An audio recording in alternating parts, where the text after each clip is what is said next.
seen one. Okay, so my first question is, what made you want to be an acting teacher? Actually, it was kind of embarrassing for me to come to the idea that I wanted to be an actor. When I was young, younger than you, but coming towards your age, I was like obsessed with playing pretend when I was young. I loved it. Cowboys and Indians, anything, space cowboy, anything I could possibly do to use my imagination to pretend I was somebody else. Then, as I got older, that's not something young people wanted to do anymore. It was like, hey, let's play pretend. And they're like, oh, let's play basketball and baseball. And that's all good. And I got into sports and I loved all that, but I was always secretly hoping somebody would want to play pretend with me, even as I got into my older years. And then I sort of happened upon or discovered that acting was a thing. And then I got selfish. I'm like, oh, I can just be an actor, and I never really have to give up playing pretend. So now I'm just like an adult who likes to play pretend because it's fun. And when I thought, oh my, somebody would pay me to play pretend, I'm like, done. Let's do it. Okay, so, like, have you ever seen, like, a Broadway show, and if so, like, which one? Yeah, I think I've seen most of them. In college, I didn't have a lot of money, and I did something that I don't recommend, calling second acting, where I would go into the city, and I would wait for intermission for a Broadway show, and they would open the doors, so people that smoked would come out and have their cigarettes and stuff like that, and I would sneak in and find a seat that wasn't taken. And so I've seen the second act of, I think, everything. Not entirely the first act. However, after I joined Equity and became professional, I got access to the archives at the New York Public Library, and you can watch a lot of those archives for research, for whether if you're going to direct the piece or be in a part of it. So when I realized I needed to know as much musical theater as possible, I made it a point to go watch as many of the archives as I possibly could get my hand on, just to understand every musical, every genre, what it was like. But the first musical I ever saw was The Phantom of the Opera. It came through Denver, and it kind of blew my mind at the time. I didn't know a musical or a play could be that big. So, and me being just little, I think I was probably, I don't know, I think I might have been slightly younger than you. It made a big impression, a huge impression. Do you know which one was your favorite? For the longest time, I would have to say Phantom was my favorite because that's what got the ball rolling. That's what started. And it was also the only one I ever really knew. Right. And in Denver, we only got the big musicals at the time, which at the time were like Phantom and Miss Saigon and Les Miserables and some stuff like that. So I took to those really, really intensely. But then as I started to do more research, I started to find that there's so many different kinds. There were so many musicals that were huge hits before I was even born, and of course after I had discovered musical theater. So those were my heavy hitters right at the beginning, those big name Broadway musicals. But now I think I just appreciate it all across the board for what it is. I just love it entirely. Okay. Have you ever been in a show? Yes, I did Miss Saigon. So falling in love with Miss Saigon as a young person was amazing to do that, at least at the Broadway scale. And then I went and toured that for several years, many years. And to be a part of such a big show for such a long time, all around the country and Canada, was just like such a reward. Even though it was a very, very dramatic musical, most musicals at the end with a happy ending, this was not the case. So to be a part of that every single night for years was a little bit crazy. But that would be my biggest substantial Broadway credit. And then I have a series of many regional credits all throughout the country, and as well as Canada. So, like, what is your favorite song from, like, the theater? Like, wow. What would it be? I would probably have to say, not because I think it's the best, only because I know it is a song that I've had to come to accept I will never be able to sing. There's a song called Pity the Child from a musical called Chess. It requires a lot emotionally from the character, which is very engaging to me. But it has a range that is not only high but a rock voice, and I don't have like a rock voice. And to me, I feel like there's like 5 people on the planet that could sing this song. It's so complicated. So because of that, I've always just been like, oh, you are the best song. I've always sort of worshipped that song secretly, but I could go on and on and on about favorite songs. But Pity the Child, Chess.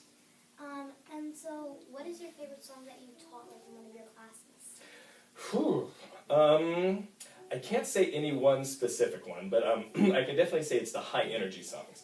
Many times my students are drawn to lyric songs, you know, ballads that are beautiful, and it's because it sounds that way, and it's always nice to portrait and get a nice, dramatic, beautiful interpretation from somebody. But the songs that are really hokey and require a lot of energy and imagination, because with some of the slower songs, it's about just, you know, making sure that they're emotionally centered and really standing in one place and just trying to reflect it. But when it comes to something with a lot of high energy, something that's a little crazy, I can't, like, you, the actor, the student has to take over or it won't work.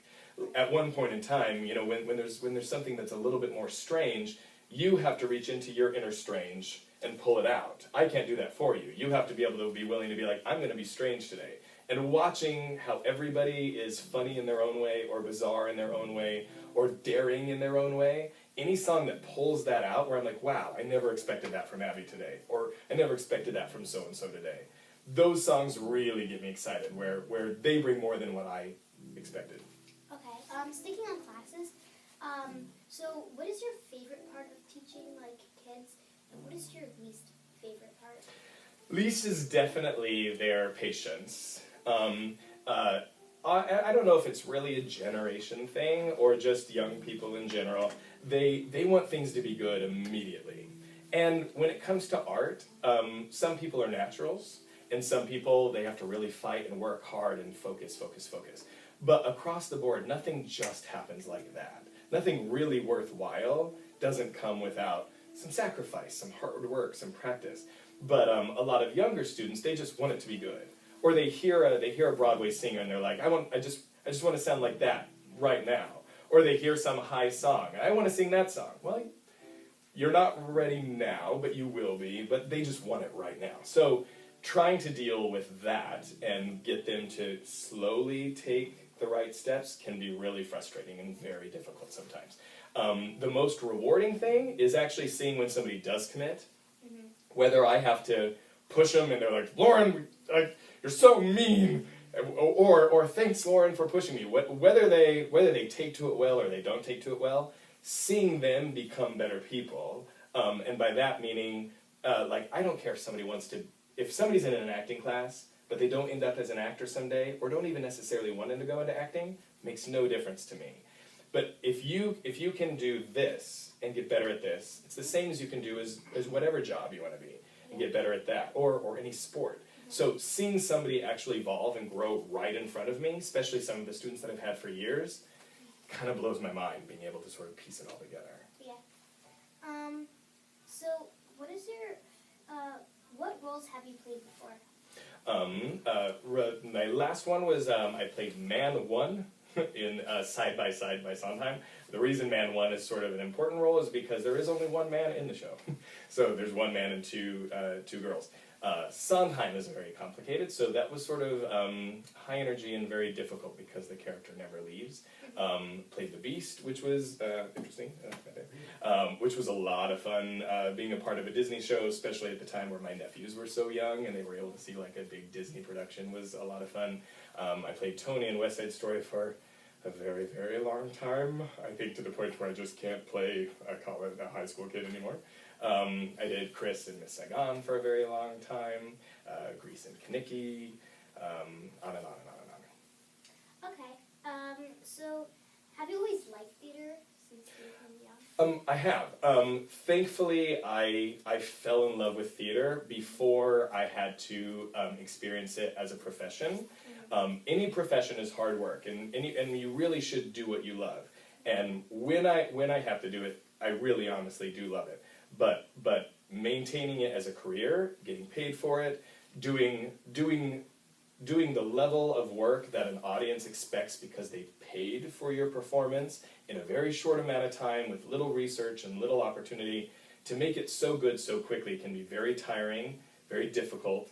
But I do love it in the end, it's one of those careers you have to do because you love. Sometimes you can make money, sometimes you can amass some fame, sometimes nothing for a while, sometimes you don't make much at all. But if you don't love it throughout the entire process, it would be too difficult and too emotionally tasking to be a part of if you didn't really love it, which I do. Interesting. So has there ever been a show that you were in and something went like horribly wrong? So many. Two funny instances. In Miss Saigon, before I took over the role of Chris, I was in the ensemble, and I had to carry out this huge, it was like a tiger and a dragon in this parade scene, and they fight. And I was holding it. It was a good, maybe about 70 pounds, so I could only hold it with two hands. I did not draw the drawstring on my pants before I took it. And I had every single night, but I tucked down, and I had the thing ready to go, and when I come out on the stage, I have to pounce out on stage. And I did, and my pants came down. And I was in only what's called the dance belt, which is a very, very skimpy piece of clothing. So I was there in front of 2,000 people with my pants down, and I tried to go reach to pull my pants down, but the head was going to go down. So one of the dancers on stage thankfully saw that, and came and started dancing in front of me through the whole sequence until I could get off stage and put my pants back on, which was a little bit embarrassing. And then one time in West Side Story, at the very end, I was playing Tony, and the character dies. He gets shot at the end. And that's a big part, you know, he has to die. The character, Chino, who shoots him, comes out, shoots the gun, and the gun doesn't go off. And so he tries to shoot it again, and the gun doesn't go off. But that's okay, because the stage manager in the wing is ready with another gun just in case it doesn't. So I can see her out of the side of my eye. She's trying to make the gun go off. It's not going off either. So I'm standing on stage not getting shot, which is hard. So the character of Chino decides to engage in a battle with me and slit my throat. But there's a blood pack on my chest that Maria pushes down on, and she, you know, Tony, you've been shot. So she picks up her hand, and it's all red, and the audience goes, ooh, there's blood, and stuff like that. Anyway, he decides to reach in, grab my blood pack, pretend to slit my throat, and squeeze the blood pack. Well, it turns out that the blood goes all over my face, and I fall to the floor, and what's supposed to be a deeply moving, dramatic moment became sort of like a gory, like, bloodbath, and the whole front row was just like, whoa! It looked like some horror version of West Side Story had just taken over Alabama. Yeah. But I died, so it worked.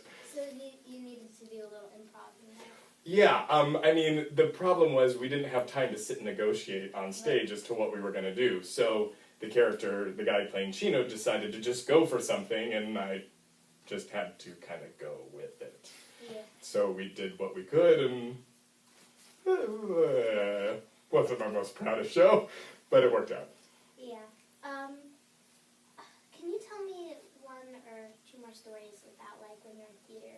Like, just in general, or be... In general, like, something like that made you really excited or scared or nervous? Yeah, sometimes nerves are a funny thing.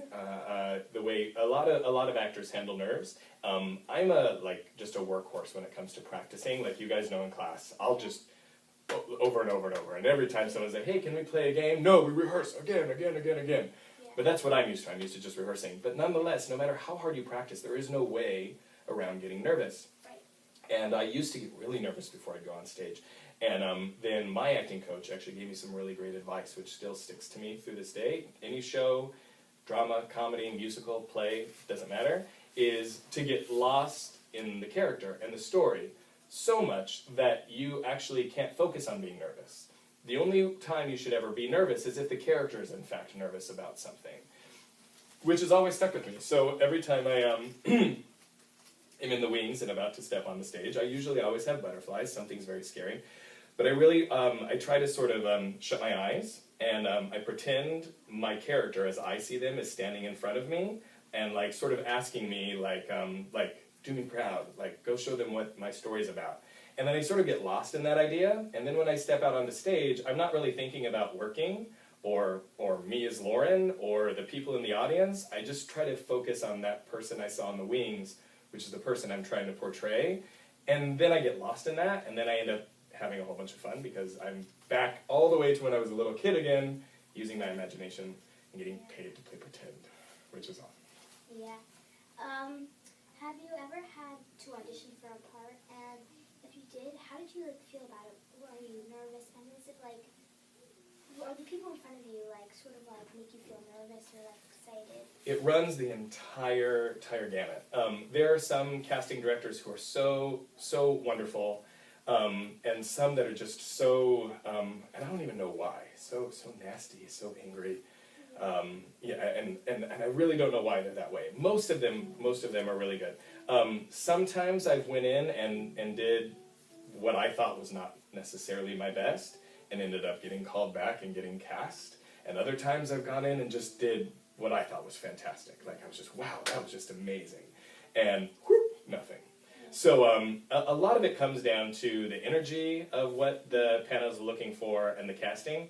I think the most important thing when it comes to auditioning, whether the panel is supportive, nice, likes you, needs you, doesn't need you, or just sort of treating you like cattle at an audition, is to go in not hoping to get the show.